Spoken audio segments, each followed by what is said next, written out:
গতকালই আমাদের কাছে একটা মেসেজ আসে যে আজকের এই দিনটি সেই 27 নভেম্বর 2024 এই দিনটিকে বিশেষ করে একটা খুব গুরুত্বপূর্ণ দিন হিসেবে লঞ্চ হতে চলছে যে বাল বিবাহ মুক্ত ভারত যে ক্যাম্পেইনিং।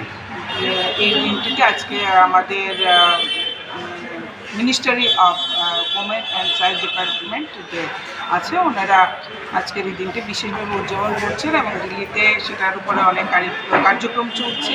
আমাদের কাছে সেই বার্তা আসে এবং আমাদের জাতীয় মহিলা কমিশন থেকেও সেই বার্তাটা আসে আজকের দিনটাতে যেন আমরা সকলকে সবাই মিলে বাল্য বিবাহ মুক্ত ভারত গঠন করার জন্য। কারণ আমরা ত্রিপুরা তো দেখতে পাচ্ছি বাল্য বিবাহ আমাদের জীবনে একটা অভিশাপ বলতে পারবো, আমাদের সামাজিক জীবনে একটা অভিশাপ। কারণ বাল্য বিবাহ যদি আমরা না বন্ধ করতে পারি তাহলে অনেক মেয়েদের জীবন ধ্বংস হয়ে যাবে। তাই আমাদের সবারই উচিত এই বিশেষ দিনটিকে উদযাপন করা এবং প্রতি বছর এই দিনটি আমরা উদযাপন করব। তো আজকের এই দিনে আমরা একসাথে এই কার্যক্রমটা শপথ আমরা পাঠ নিলাম।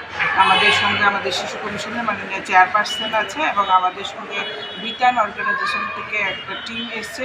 ওনারাও সোশ্যাল ওয়ার্কের মাধ্যমে এই বাল্য বিবাহ এবং মহিলাদের কীভাবে সামাজিক সমস্ত কুপ্রথা থেকে রক্ষা করা যায় সেই বিষয়ে কাজ করে চলছেন এবং আমাদের কমিশনে সবাই উপস্থিত আছেন। যে সবাই মিলে আজকে আমরা এই বিশেষ দিনটি শপথ গ্রহণের মাধ্যমে উদযাপন করলাম এবং আমরা সবাই প্রতিশ্রুতিবদ্ধ হলাম যে আমরা বাল্য বিবাহ রোধে এবং সেই নাবালিকা মেয়েদের ভবিষ্যৎ সুরক্ষা প্রদান করার জন্য যে বিশেষ কর্মসূচি সেগুলি আমরা সম্পূর্ণভাবে বাস্তবায়ন করব।